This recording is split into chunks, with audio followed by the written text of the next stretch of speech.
Image going up.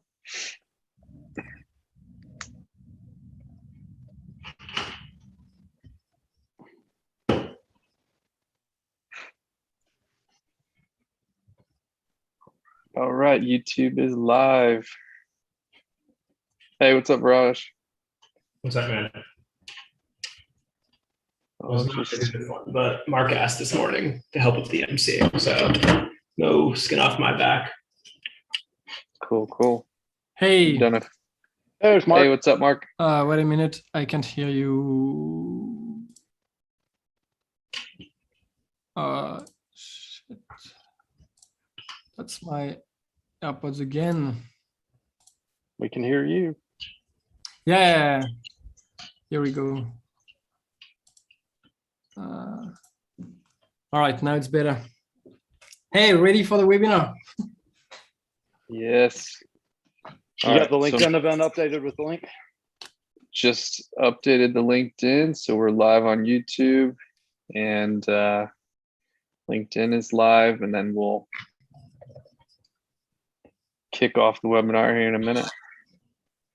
All right. Start letting people in.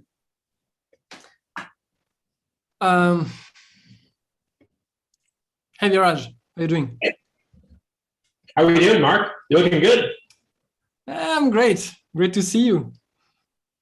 Great to see you. Yeah, I was sad, you know, when you said that you wouldn't come. I just don't want to steal your thunder, man. It's the Mark show.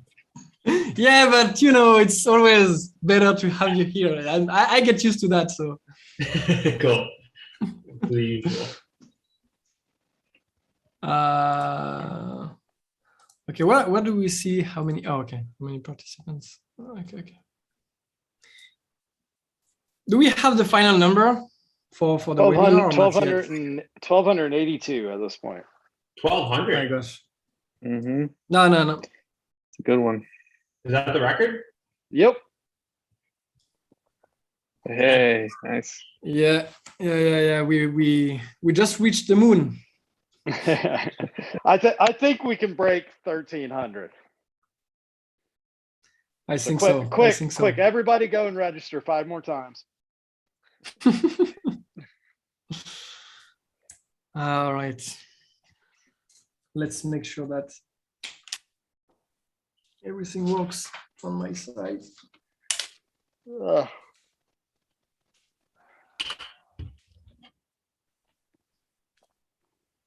But I think just after the webinar, I'm gonna sleep. Don't know you guys, but it's 10 p.m. here, so. Oh my God. Oh man. Yeah. Yeah, Eric knows. I snuck my way in and got a booster shot on Saturday, so I'm still not 100% recovered.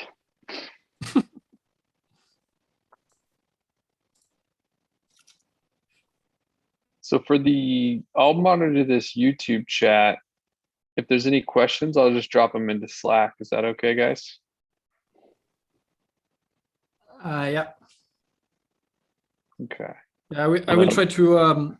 At the end of the session, I will check the LinkedIn chat. Okay.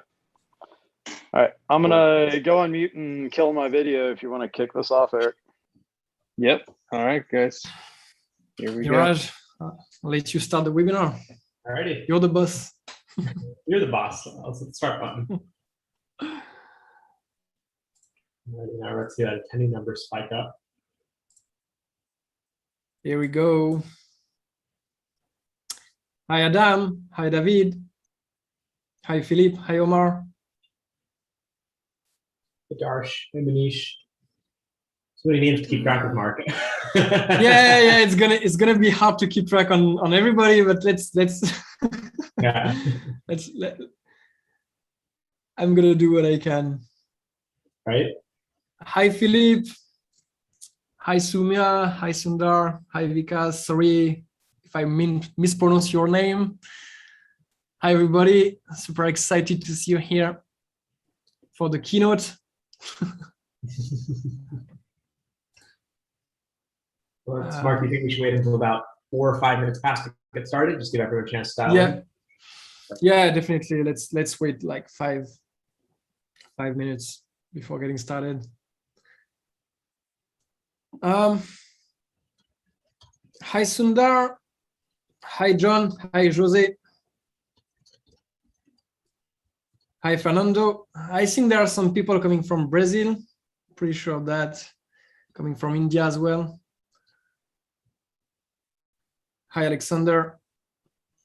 Hi Alex.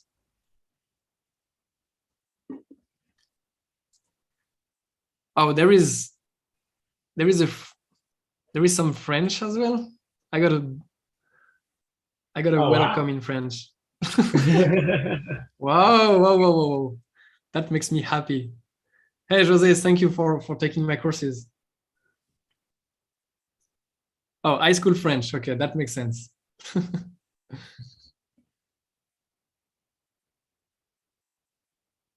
Hi, Madhu. Hi from Colombia, Brazil. That's great. Argentina as well. Yeah.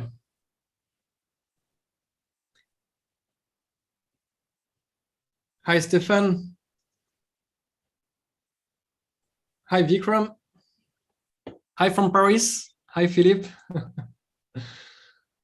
Well, I don't live in Paris anymore, but that's really good to know. I missed Paris. How long do you live in Hi from Paris for? Mexico. Well, not really from Paris. I'm actually living like just in the in a city not far away from Paris. But you know, like all French does, they like to say they live in Paris just to say Paris. I mean, it's easy to remember, so that's why. Yeah. But yeah, I was living not far away from Paris. Hi from Mauritius. Oh, I'm living in Mauritius now, Bimal. So great to see you.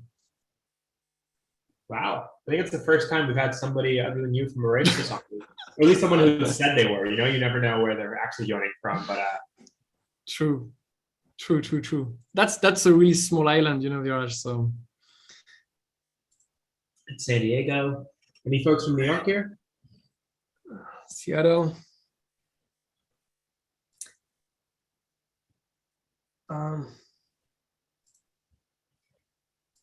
Let me check quickly on the YouTube stream as well.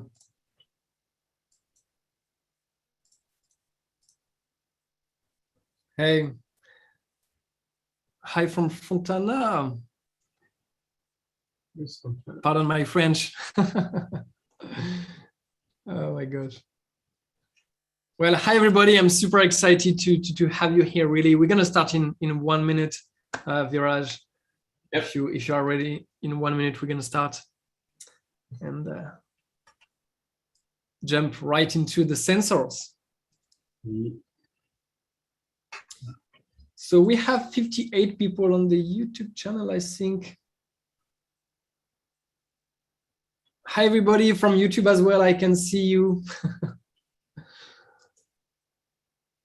Hi from South Africa.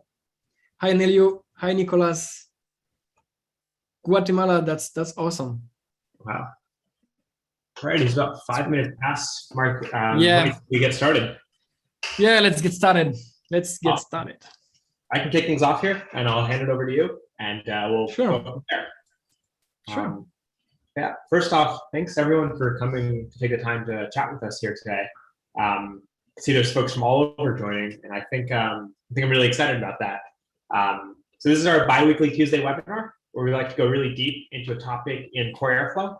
A couple of logistical notes before I hand it off to Mark to get started. First off, the recording, as well as all of the sample code and so on, will be up to you afterwards. Look for an email in your inbox. And if you have any questions that come up as Mark's going through the content, please feel free to drop it in the chat or the QA section, and we'll definitely get to it as soon as we can. That being said, would like to introduce a man that needs no introduction within the Airflow community, the great Mark Lamberti. So Mark, I will kick it over to you. Thank you very much. So hi everybody, my name is Mark Lamberti. I'm the head of customer training at Astronomer, and I'm super excited to have you here because, well, in the maybe the next 60 minutes or less, you are going to discover everything you need about sensors to create better, more reliable, and powerful data pipelines. So I hope you're ready for it. So first, you will see what exactly is a sensor. And I'm pretty sure that you already know what is a sensor, but it's always good to have a quick reminder. Then what are the best practices around sensors?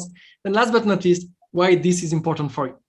But as usual, I would like to start from use cases, because I truly believe that it's always good to know why you need something based on use cases. So let's see exactly some use cases that you can solve with sensors. So let's imagine that you have the following data pipelines. And basically you have different data pipelines because the way you extract data from your different partners is different. So you might have one DAG in charge of extracting data from partner A, then another DAG in charge of extracting data from partner B. But the way you store those data is common to all of your partners. So in that case, you would like to have one DAG in charge of storing your data for all of your partners, and you would like to have those beautiful tasks in charge of waiting for the other DAGs. And this is something that you can solve with sensors. Another use case might be the following one, and this one is really common. Let's say that you are waiting for files to land at a specific location, but you don't know exactly when those files will arrive. Or even like you might have different locations. So again, how can you solve this? Well, this is where sensors are truly useful.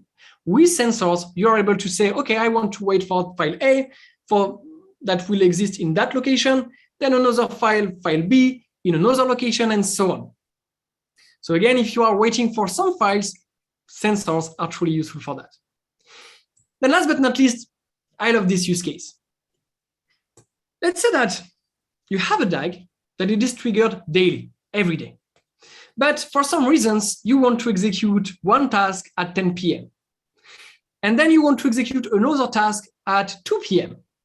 How can you do that?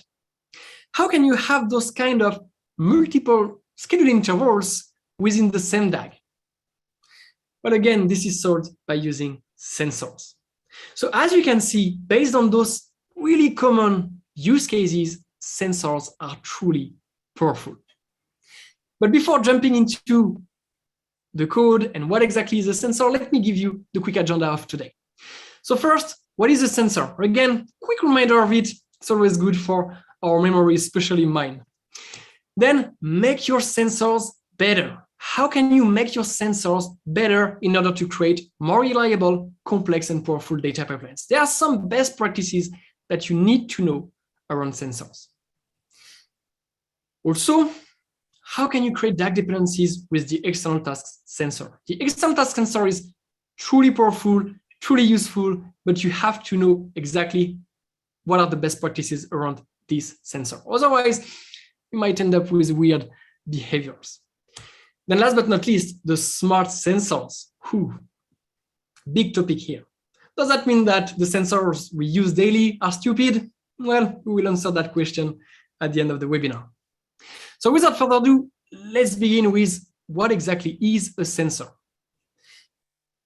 So a sensor is a kind of operator waiting for something to happen before moving to the next task. So for example, you are waiting for a file, you can use a sensor. You are waiting for a SQL entry, you can use a sensor. Basically, a sensor will check if a condition is true. If your condition is true, then the next task will be executed. Otherwise, it will wait according to the interval of time that you have defined and checks your condition again.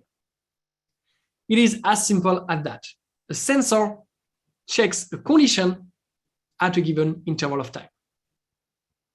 Right? This is a sensor. Now, there are a ton of different sensors that you can use. And most of the time you always hear about the file sensor, but it is definitely not the only sensor that you can use. For example, you have the datetime sensor. You want to execute a task at 10 p.m., then another task at 2 p.m. within the same DAG. This is the goal of the datetime sensor. Or maybe you want to create DAG dependencies between your DAGs. You want to wait for a task to get completed in another DAG. Well, in that case, the external task sensor is the way to go. Or you might have an API and you want to make sure that your API is available. Well, that's the goal of the HTTP sensor. Also, the SQL sensor. What if you want to wait for an entry in your SQL table? The SQL sensor will help you for that. Or maybe you have a very complex condition that you want to evaluate. And in that case, the Python sensor will help you a lot.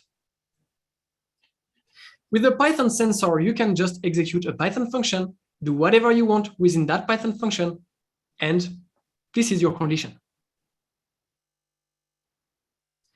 Then last but not least, the subDAG operator. The subDAG operator is a sensor. Okay? That wasn't the case before, but now it is a sensor. So for example, if you want to, let's say, the goal of the subDAG operator is to wait for tasks to get executed within your subDAG, well, in that case, you can leverage the arguments of a sensor has, okay, to avoid deadlocks. So keep in mind that there is really a ton of sensors that you can use. Just to give you a little bit more information about sensors, a sensor inherits from the base sensor operator, which has a lot of different arguments that you can use, and we are going to see that later, just after that slide. And the base sensor operator inherits from the base operator. So with the base operator, so your sensor has a lot of arguments corresponding to your sensors and your operators. Okay? All right. So that being said, let's implement our first sensor and see the best practices around that. So first, let's imagine that you have the following data pipeline. Okay, so this data pipeline is in charge of processing partner data. Now, you have this table, partners, which has the following columns: names, execution date, description, and process. So basically, you might have a DAG in charge of processing partner data, and you want to say, okay, as soon as the data of my partner is processed, then I want to get an entry in my SQL table, partners. And so the processed field will be set to true. Okay, that's what you can see here. As soon as this entry exists in the SQL table, then I want to move forward. I want to execute the storing task, for example. Well, in that case, in order to solve this, you will need to use the SQL sensor. So let's see how to use it. First, if you want to get some information about the SQL sensor, I strongly advise you to take a look at the astronomer registry. The astronomer registry is really the best place to go if you want to find information about any operator. So for example, here, let's type SQL sensor, and then you select it, and that's it. Okay, you get information about your sensor, then the different parameters, what are the parameters that are required, and also how to install it and how to import it within your DAG. It's really a convenient way to get information about your operators and how to install and import them. With that being said, let's copy this import. Okay, and as you can see, the SQL sensor exists by default. You don't have to install any provider for it. And let's go back to the code. So first, you import your SQL sensor. And as you can see, I'm using the task API. If you want to learn more about it, take a look at the Astronomer Academy. And let's implement the first task. So here, we are going to create a task waiting for partner equals to the SQL sensor. And in that case, you need to specify your task ID as usual. So let's say waiting for sensor, for partner, sorry. And then a connection ID, right? Because the SQL sensor interacts with Postgres. So let's type con ID equals to Postgres. Obviously, you will need to create the corresponding connection.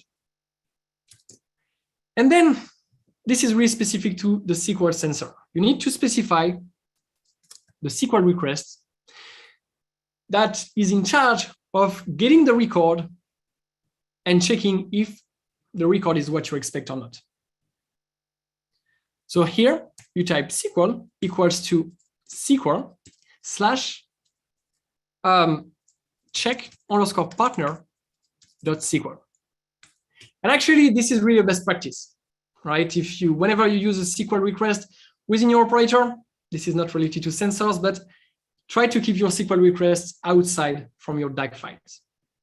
Okay, and if you take a look at checkpartner.sql, you have the following SQL request that basically select the processed column from partners based on a name, the partner name, and the execution date, which is here templated, as you don't want to get the same chunk of data again and again.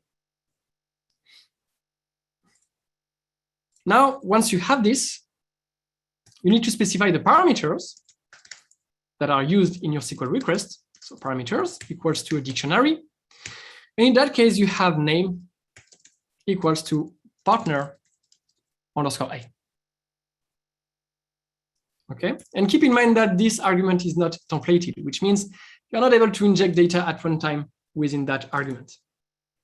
Okay, usually we forget about this. Once you have your parameters, you can specify success, which expects a function that indicates the criteria to say, hey, actually, this record is what I expect. So the sensor should succeed.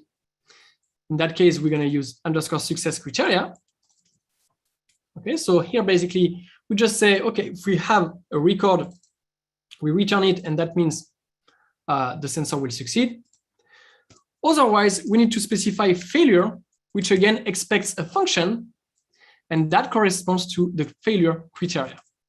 Okay, so here we say, if the record doesn't exist, then the sensor should fail. Okay. Another argument that you can use with the SQL sensor is fail underscore on underscore empty set to true. If you set this argument to true, that means if your record that you get from the SQL request here is empty, then you want to put your sensor in failure. Okay, you can do that by using fail on empty. Okay, so this is really specific to the SQL sensor. Now, what about the best practices around sensors?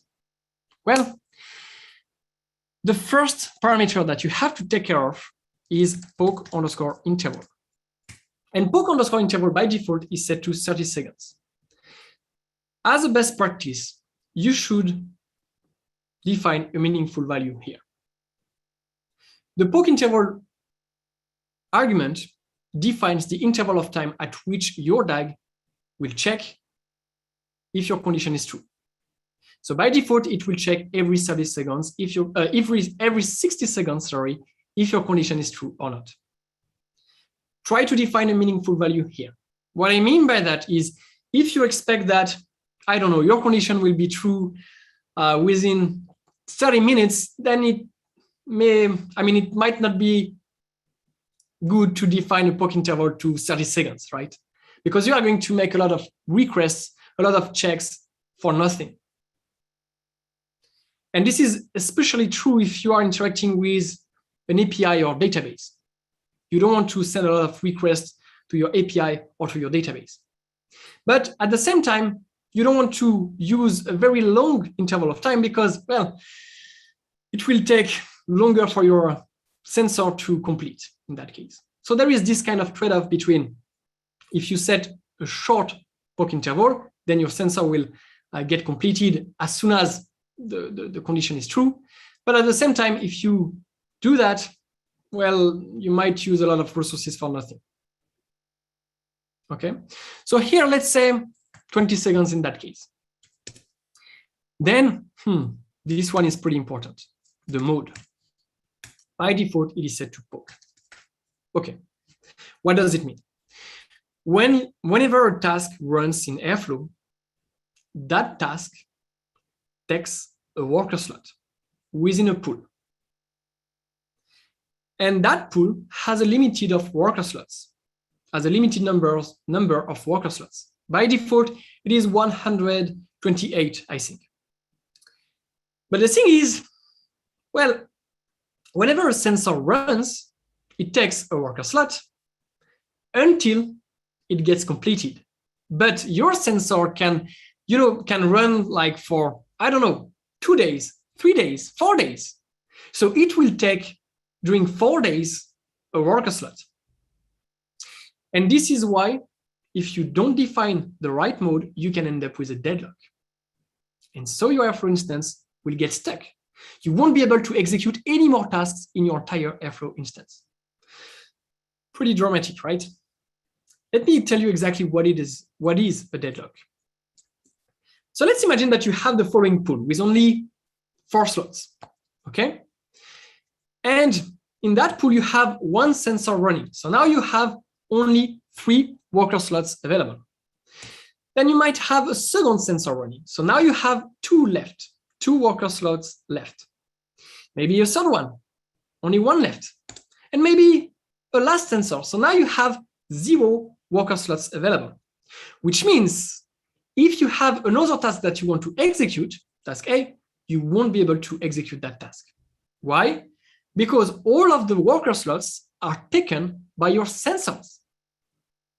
So you will need to wait for one of the sensors to get released, to complete, in order to execute task A. Otherwise, right now, you are in a deadlock. You are not able to execute any more tasks in your entire Airflow instance. And it's really easy to end up with a behavior like that. So that's where you can use the mode reschedule. So by defining the mode with reschedule, you are saying that, okay, instead of keeping the worker slot until my sensor gets completed, I want to release the worker slot during the interval of time I'm waiting. So for example, here you are going to say, during 20 seconds, does nothing, don't take a worker slot. Other tasks will be able to take worker slots, but 20 seconds later, I want to take a worker slot again in order to check the condition. Basically, you will take a worker slot only for checking if your condition is true, not for waiting the interval of time. So by default, if you expect that, for example, your sensor will take more than, let's say, 5 minutes or 10 minutes, it might be interesting to set the mode to reschedule. Keep in mind one thing. Whenever you use the reschedule mode, you are putting like a little bit of overload onto your scheduler, because the scheduler will be in charge of saying, okay, this sensor doesn't take a worker slot anymore, so let's release the worker slot. Let's check if there are other tasks to execute. And as soon as the interval of time is elapsed, then this sensor takes a worker slot again. And this will be the job of the scheduler to do that. So that's why with the reschedule mode, you are putting a little bit of work in addition to the scheduler. And as a best practice, if you have a very short poke interval, don't set the reschedule mode for your sensor. Because if you have a lot of sensors, you might end up with troubles, or you might put a lot of workload onto your scheduler. Okay? Now, the other argument is timeout. Oh my gosh, this one is truly important. By default, it is set to 7 days, which means if your condition is not true, your sensor will wait 7 days before timing out and failing. It's huge. And because of that, you can end up with a deadlock. Because let's imagine that your DAG is, triggered daily. And you have like a sensor that should be completed within 10 minutes, but you didn't define the timeout. So it will keep running during 7 days before failing. That's huge. So as a best practice, you should always, always, always define a timeout, a meaningful timeout. If you expect that your sensor will get completed within 10 minutes, then it doesn't make sense to have a timeout set to 7 days. Set it to 12 minutes, for example. Okay? So in that case, you can say, okay, I want to say this sensor should get completed within 5 minutes. And now there is a question that I got so often. What is the difference between timeout and execution underscore timeout. Because execution timeout is available for any operator, right? So what is the difference between those two parameters? Well, you have to know that timeout works with another argument called soft underscore fail. And when this argument is set to true, that means instead of putting your sensor in failure when it times out, you are going to put it with the status skipped. Okay? And this argument is taken into account only if you use timeout, not with execution timeout. That's the difference between timeout and execution timeout. Then the last argument, pretty useful, is exponential underscore backoff. And when you set this parameter to true, you are going to wait longer and longer at each interval of time of your sensor, which is truly useful if you interact with an API or a SQL database. You don't want to overload your resources. With the exponential backoff, you can do this basically. You can say, okay, if it doesn't work right now, I'm going to wait the interval of time. Then if it doesn't work after that interval of time, I'm going to wait longer and longer and so on. So it's really like a smart way to retry your sensor. That's what you need to know about sensors. Basically, if there is something that you need to remember here, is that you should always define a timeout, always, okay? Because by default, it is set to 7 days, and you might end up with a deadlock if you keep it, or basically you're gonna waste resources.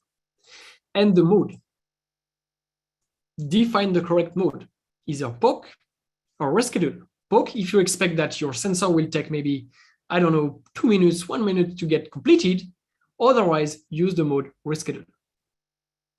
And exponential backoff, pretty useful if you interact with an API or a SQL database. Okay?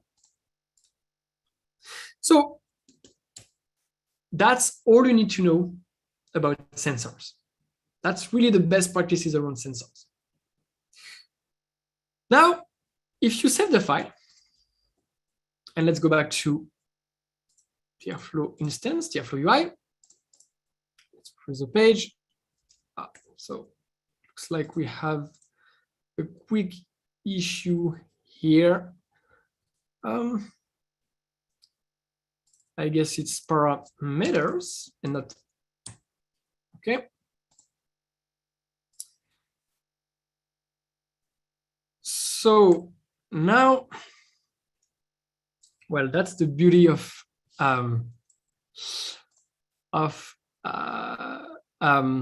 live coding, right? So I just made some typos. Here we go. Okay, so if you execute the DAG partner, let's refresh the page. Okay, let's go back to partner. As you can see, it works. Well, basically because the SQL entry already exists. But if you go to admin and XComs, you can see some XComs here, right? And those XComs are not automatically removed. You have to take care of your XComs. And one thing you might want to do is to have like one DAG in charge of cleaning those XComs. And to say, okay, as soon as the last task of partner, so storing, is completed, then I want to run that DAG. I want to run that DAG in charge of cleaning the XComs, and I want to clean the XComs corresponding to the DAG partner. And that's exactly what you are going to do with the external tasks sensor. So let's do this. In order to do that, there is this DAG, cleaning underscore DAG, which basically does nothing else than cleaning your XComs, as shown right there with the Postgres operator. And it executes the following SQL request in charge of cleaning your XComs corresponding to the DAG ID partner. Now, let's implement the external task sensor. So, first thing first, you need to make the following import. And as you can see, you don't need to install any provider for it. Okay, it is brought by default. And the goal of the external task sensor is to wait for a task in another DAG to complete before moving to the next task. So let's implement that beautiful operator. So we create a new task, waiting for partner, equals to the external task sensor. And then obviously you need to define a task ID. So in that case, we can say waiting for partner. Then you need to define the DAG ID, the DAG ID of the DAG where the task you are waiting for is. So in that case, external DAG ID equals to partner. Okay, that's what you have. That's what you have right there. Then you need to specify the task ID of the task you are waiting for. So again, external underscore task underscore ID. It's pretty straightforward so far. So let's put the task ID storing. Okay, that's exactly what you have right there. This is the task ID. And again, if you're wondering what this notation is, well, this is a task API. It's really the new way of defining your DAGs. I love this notation. If you want to learn more about it, please let me know. So once you have your external DAG ID and task ID set, well, you're basically done, right? I mean, there is no much work to do for the external task sensor. But here's the thing. You have to keep in mind that the external task sensor expects that the execution dates between the DAG where the sensor is running and the DAG where the task you are waiting for are equal. If they are not equal, then your external task sensor will keep running until it times out. And there is an issue here because the schedule interval is defined to 10 a.m. So that means this DAG will be triggered every day at 10 a.m. Whereas the other DAG partner, where the task you are waiting for is, well, the schedule interval is set to daily, which means it gets triggered every day at midnight. So there is this delta of 10 hours. How can you fix this? Well, the external task sensor gives you two ways for doing that. And the first way and the easiest way is actually by using the execution underscore delta argument, which expects a time delta object. So in that case, as the delta is 10 hours, you can put hours equals to 10.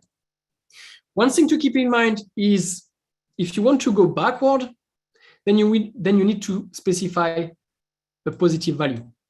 Okay, so here I'm actually saying that I want to get aligned with the execution date of partner, so at midnight.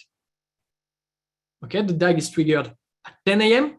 So 10 hours before you end up at midnight.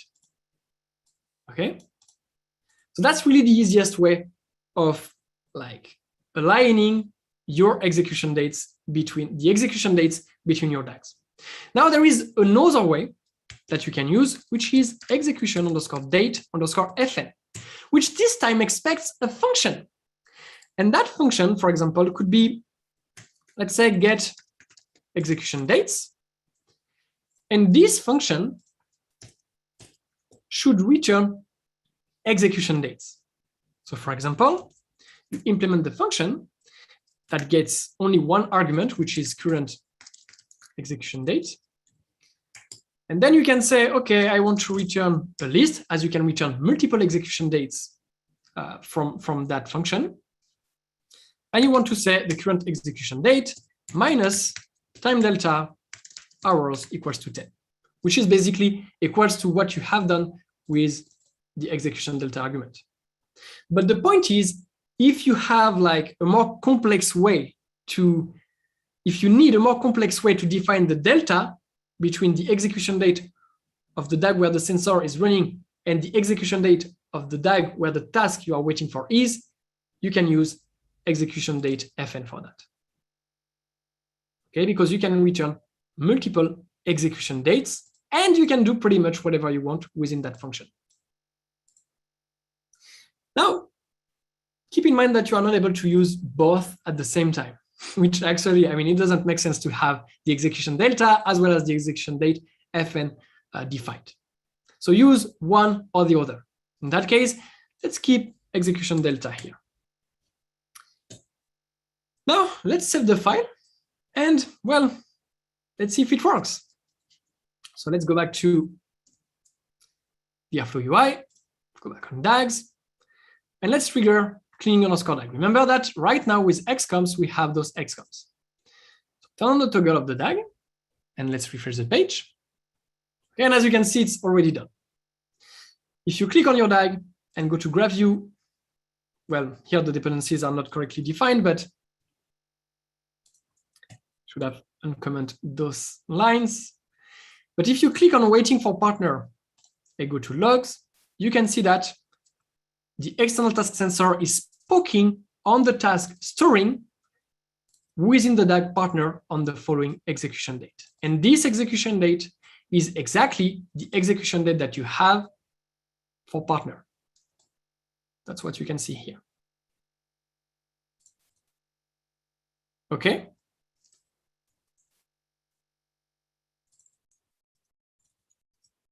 So that's how it works.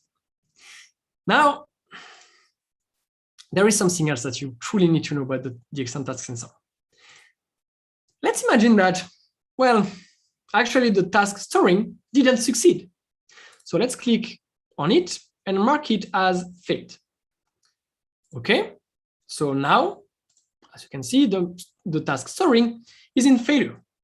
If you go back to DAGs and clean underscore DAG, then retry your external task sensor by cleaning it. Okay. Well, your sensor will keep running forever. I mean, until it times out. Why? Because there is one argument that you always have to define, which is failed underscore states. And by default, this argument is set to none. So, which means if you don't define the execution, the failed states argument, then again, your external task sensor won't be able to say, hey, actually the task you are waiting for has failed, so I should fail as well. That's why always define this argument. Failed underscore states equals to a list of states. And in that case, let's say you want to say, okay, if the task is skipped or is failed, then I want to put the external task sensor in failure as well. This is truly important to do that. Otherwise, again, you can end up with a deadlock. And by default, this argument has no value. Another argument, which is actually the opposite of that one, is success underscore states. But by default, it is set to a list of states with success in it. And I'm pretty sure that this is exactly what you're looking for, right? But fail underscore states, you have to define this one. Otherwise, it won't work. Now, the last argument that it is pretty new for the external task sensor is check underscore existence. And by default, it is set to false. I strongly advise you to set it to true. Why? Because, well, by default, your sensor, the external task sensor, won't check if the task ID or the DAG ID exist. So instead of waiting for your sensor to time out or getting an error, you can just use check underscore existence and set this argument to true. And if the partner, the DAG ID or the task ID don't exist, then your sensor will fail right away. Okay, so this is really a best practice as well around the external task sensor. All right. That's the most important arguments that you need to specify with the external task sensor. One thing to, just in addition, just a little bit of information here. For the coming version, I'm not sure yet when this will be released, but I saw that there will be another parameter, another argument for the external task sensor that will be external task IDs. Okay, so you will still have external task ID, but you will have another argument called external task IDs, which expects a list of task IDs, and so you will be able to wait multiple tasks at the same time. Okay, it's not yet available, but I just wanted to give you a little bit of teasing here. Okay. All right, so let's go back to the DAGs. Let's set the task to success, like before. And now let's run the sensor again. So let's clear it. At some point should get, oh, I just got an error. Oh yeah, okay. So let's run it again. And now it's done. All right, and actually, if you take a look at the XComs, well, that's because let's run the DAG again. Okay, so let's clear it. All right, let's wait. And now if we go back to XComs, well, that's the live demo, right? But the XComs should disappear. Okay. So that being said, well, actually, I know why. That's because the execution date is not the correct execution date in the SQL request here to clean your XComs. But you get the idea. Now it's time to move to the last point of the webinar. Well, you know, in Airflow 2.0, there is a new concept that has been introduced, which is the concept of smart sensors. So does that mean that the external task sensor here is actually stupid? Well, not really, but sensors have some drawbacks that you have to be aware of. And the first drawback of sensors is that, well, you will underutilize your resources a lot. Because most of the time, your sensors do nothing, right? They are just waiting for a condition to be true before moving forward. So if you have a lot of sensors running at the same time, most of the time, they will do nothing, but they will keep using your resources and they will keep using worker slots. So that can be a real big issue at some point. Again, if you have a lot of sensors, this is definitely not something that you want. You want to optimize your resources. Maybe you pay for your resources and, well, you don't want to wait for nothing. So that's the first drawback of sensors. The second one is each time a task is running within Airflow, that task emits heartbeats. Okay, to say, hey, actually, I'm still alive, so don't kill me. Well, if you have a lot of sensors running, again, you will have a lot of heartbeats sent to your scheduler. And at some point, it may put a lot of pressure to your scheduler. Okay, because you will make a lot of requests to your scheduler for your heartbeats. So that's the second drawbacks of sensors. And the last, and maybe one of the most important one, is that you might end up with duplicates. Because here's the thing. You definitely might have one sensor in one DAG waiting for something and another sensor in another DAG waiting for the exact same thing. And you have a duplicate. Okay, that would be nice to have a way to say, okay, if those two sensors are waiting for the same thing, then I don't want to have duplicates. I just want to run one sensor, and if that sensor succeeds, then that means the other sensor should succeed as well. So because of those three drawbacks, and the fact that each time you implement a sensor, you have to ask yourself a lot of questions like, well, should I really need a sensor? Did I configure well the parameters to avoid, getting my Airflow instance stuck? Or how long does it take for this sensor to get completed, and so on? So all of those things, well, that's why the smart sensors have been introduced. Basically, the idea behind the smart sensors is to say, well, instead of having one process for one sensor, I want to have centralized processes and execute the sensors in batches within those processes. That's the idea behind smart sensors. Now, how does it work exactly? Well, first, sensors work in two different steps. The first step is to register, is to serialize basically your sensors within the database. So let's imagine that you have some smart sensors here. Those smart sensors will get serialized within by using JSON within your database. And then you will have a smart sensor group shard, which is nothing more than a real DAG. Okay, so a smart sensor group shard is a DAG, a real DAG with a start date, a schedule interval, and so on. That will be in charge of instantiating a smart sensor operator where the different smart sensors will be triggered in batches. Okay, in batch.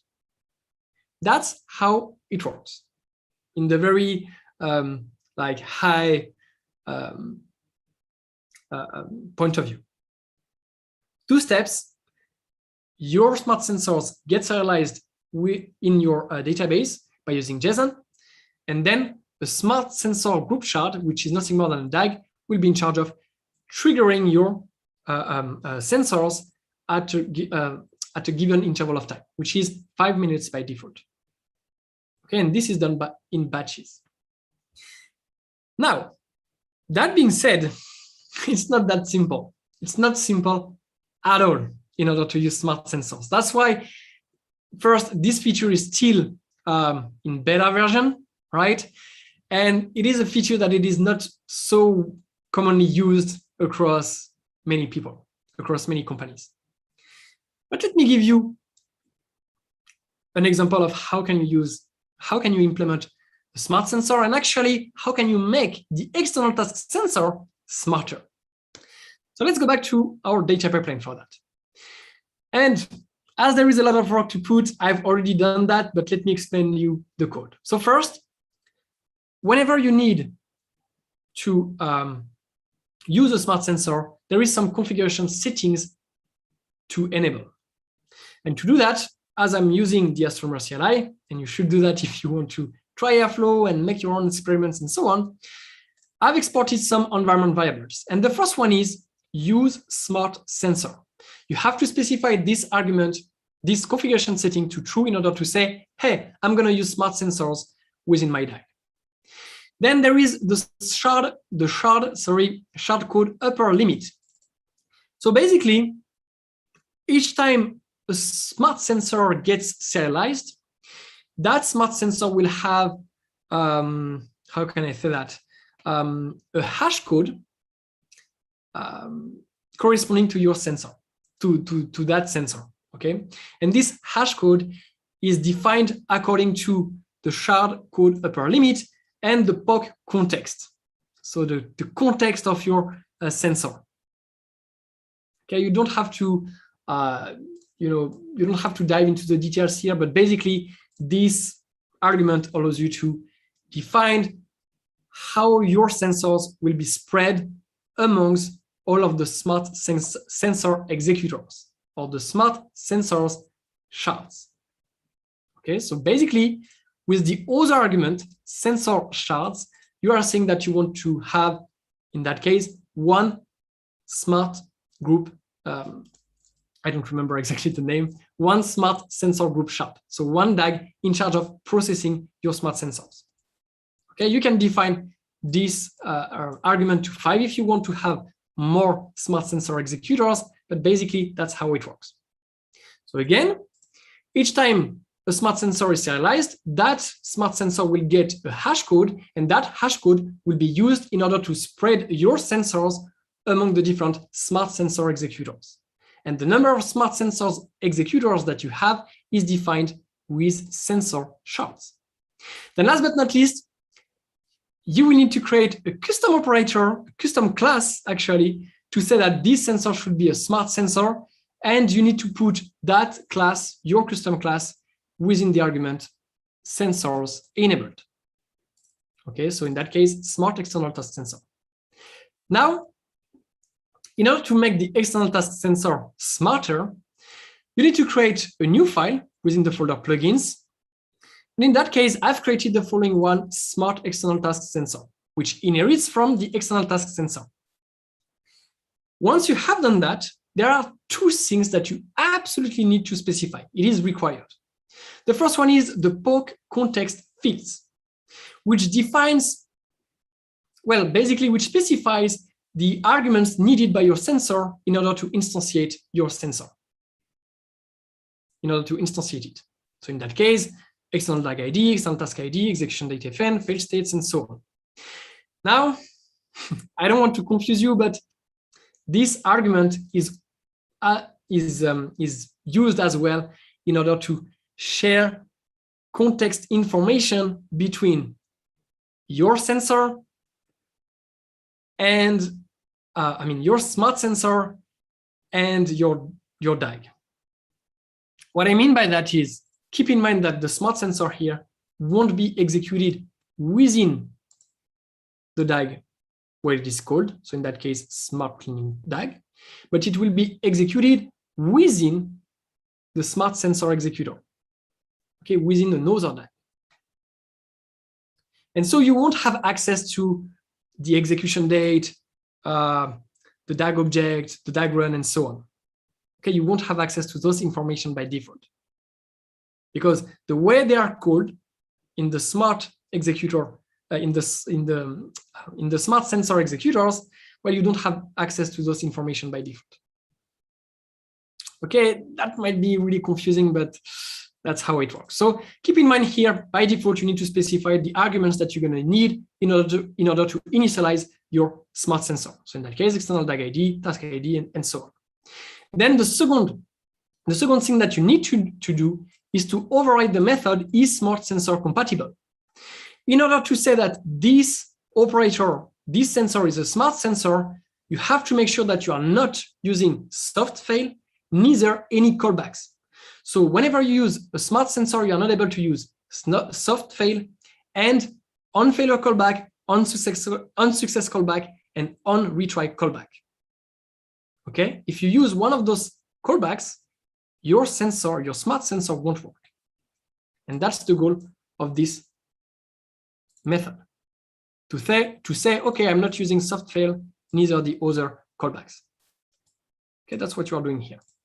And again, why? Well, because that's the way it works with smart sensors and the way they are called within the smart sensor executors. Now, as I'm using the external task sensor, I have to admit it was really painful to make the external task sensor smarter. Why? Because, well, first, if you put the smart external task sensor, so this class, within the DAG where you want to use it, you will end up with a weird serialization error, but also as within the external task sensor, the execution date is fetched from the context, okay, of your DAG, which again, you don't have access to by default when you use a smart sensor, well, you will end up with an error as well, saying that, well, the execution date doesn't exist in the context dictionary, because actually your context dictionary corresponds to the poke context fields here. I mean, it's really a nightmare. Okay, it's really a nightmare. So that's why I had to do a lot of work here in order to first pass an execution date like that. Okay, so this doesn't exist by default. I added this execution date. That's what you can see here as an argument, execution date, which expects a templated argument, in that case, the execution date. Okay, that's what you can see here. And also, I'm leveraging the execution date FN, and I don't specify a function here. I just specify true for that argument, because if you go back to the custom class here, I'm overwriting the following function. And this function internally in the external task sensor returns the execution date. Okay, so I had to modify this function in order to return the right execution date and get the external task sensor working with works with the smart sensors.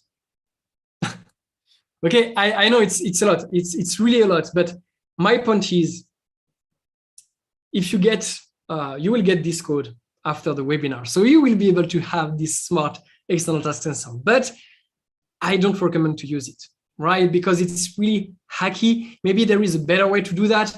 I didn't find it.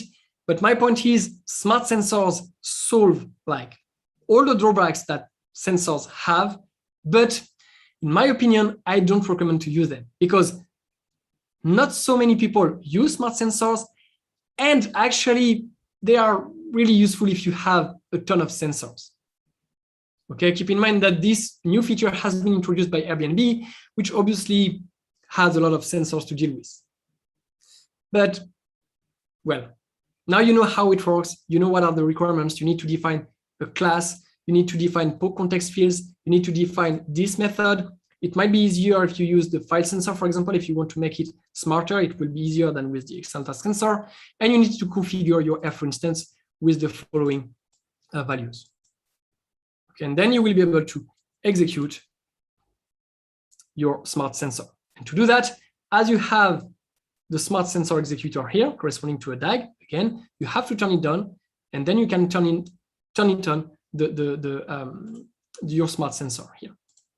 Okay, so if you refresh the page, you can see that the smart sensor executor is running, and so it will check at a given period of time, every 5 minutes by default, to see if your smart sensors can get executed or not.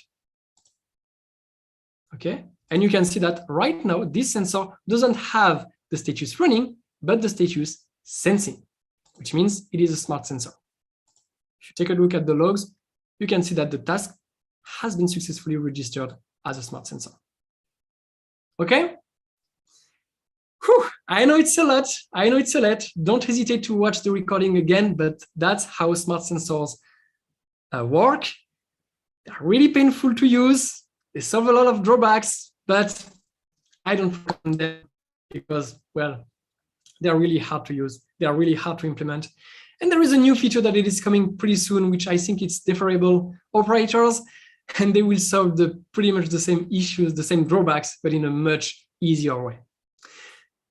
Thank you, everyone. It was a great pleasure. I know it's a lot of information, but again, the recording will be available after the webinar. You will get the code as well. And now it's time for answering your questions. Thank you, everybody. It was a pleasure.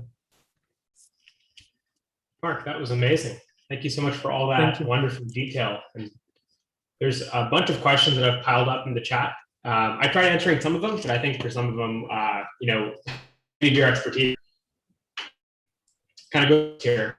Dinesh is asking, how do you diagnose a deadlock situation? How to diagnose a deadlock situation? Yeah.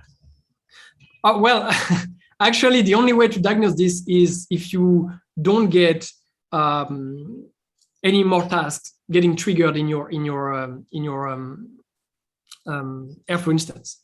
So I think there is maybe Viraj, you can tell me this, but I think there is a metric that you can use if you monitor your Airflow instance to check the number of task instances right now that are getting triggered in your pools. But otherwise, basically, you will just see that you are not able to execute any more tasks in your Airflow instance. Okay, that's the way to see that you are basically stuck. Exactly. Yeah, that might show up in your schedule logs. I think there's a few Airflow metrics that actually have that data too. Biggest thing is you'll see that none of your tasks are running. Yeah. Cool. John is asking if there's a way to limit poking to a time window. So, you know, if the file is dropped on an FTP between 4 and 5, I don't want to poke outside of 4 and 5. You know, how would I limit that? Well, I think it's really the role of the timeout. You know, like your sensor will get triggered. I mean, as soon as your DAG is triggered, right? And so, for example, if it runs daily, then you might set your poke interval to, I don't know, 5 minutes and say, okay, my sensor should get completed within 30 minutes. So if it takes more than 30 minutes to get completed, then I just want to time out. Okay, I just want to stop my sensor. So I think the way to do that is by leveraging the timeout. I don't see another way to do that. Yeah, I think that'd be the best way to do it. Thank you for that, Mark. Here we go. Another question is the extract sensor, do you have to set up a separate service to use that, or do you use that right out of the box? Oh, it's right out of the it's right out of the box. Like the external task sensor is, you don't have to install any provider to use it. As soon as you install Airflow, you will get it and you will be able to use it within your DAGs. That's awesome. Works right out. So, question from Adam Spain. For the first example you showed, right, the success criteria, what's being passed in the function as record? Is it the result of the query? Yeah, exactly. With the SQL sensor right there, you will get basically the record here. So it's the result of your query. Okay, so by default, the SQL sensor will return the first column of your the SQL request of your SQL request. Okay. Yeah, that's nifty, right? You don't even have to do that result already stored for you. Correct. Question from Eduardo: is the sensor timeout argument valid only to the time of a single sensor request, or some of all timings of all the requests made by a sensor? I guess I'm not sure if I understand well the question, but I guess the answer is the sensor timeout argument is valid only for a single sensor and not for all of your sensors at the same time. So you have to specify the same argument again and again. But one thing you can do is to create a custom operator, a custom sensor, and define those arguments by default, and then use that custom operator as your sensor with the default arguments, with the default timeout and so on. And last question before we go here is, can sensors share other sensors? So, sorry, I didn't hear you again. Oh, sorry about that. A last question from Melio is, can you use sensors to wait and trigger other sensors? Well, I think I just lost you again. So it's my connection. Sorry for that. But if you can answer the question, don't hesitate. But I can't hear. I didn't hear you.